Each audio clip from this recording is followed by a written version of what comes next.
One of the things I want to talk about today is the reason why we're going through what we're going through as a group.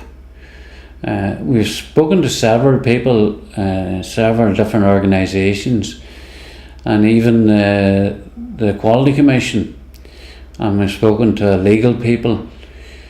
The last 16 months, the victims in South Armagh have been victimised, not this time by the IRA with their weapons, but because FAIR has been so successful in bringing the King's Mills to the forefront, and indeed numerous other murders that ties in with the King's Mills, and as well as that, the issue of Libya, that Libya is now starting to bear fruit. People have decided, or thought they would decide, to get rid of the victims in South Armagh, because we are the only organisation, and I make no apology for this, we are the only organisation who is standing up, speaking out, and trying to do something about what has happened to our loved ones in the past. We're not asking for much. We're asking for equality, justice, our human rights.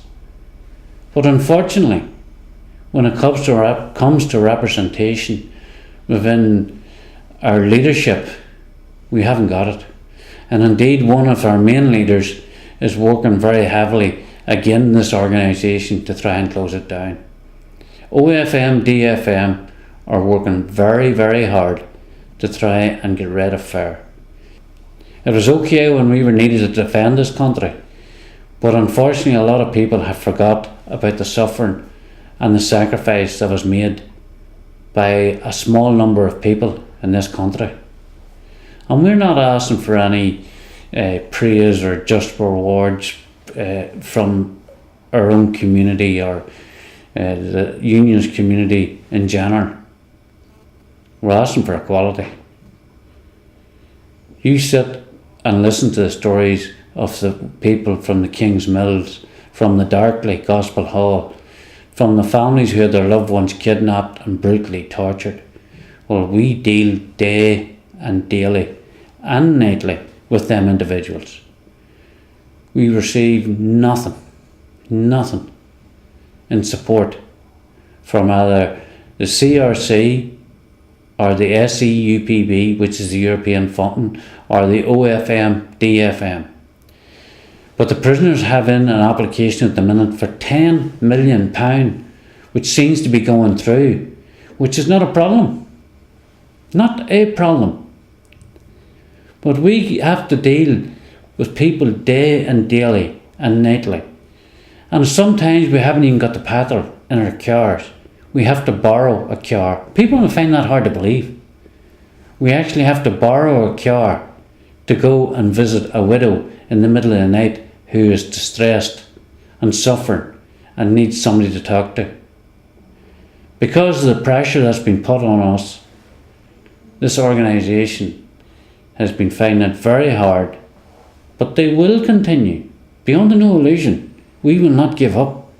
If we have to buy pushbacks and cycle these people, we will do it. But that's beside the point. Why should we have to do this? Everybody talks about moving on, but more time has been spent investigating FAIR as an organisation than has been spent on the murder of my father and my uncles, on the King's Mills, on the Tullyvallen, on the Willie Meeklam, the Joe McCullough. They've spent more time investigating this organisation than they did on the people that was murdered belonging to us. You can put people into high paid jobs.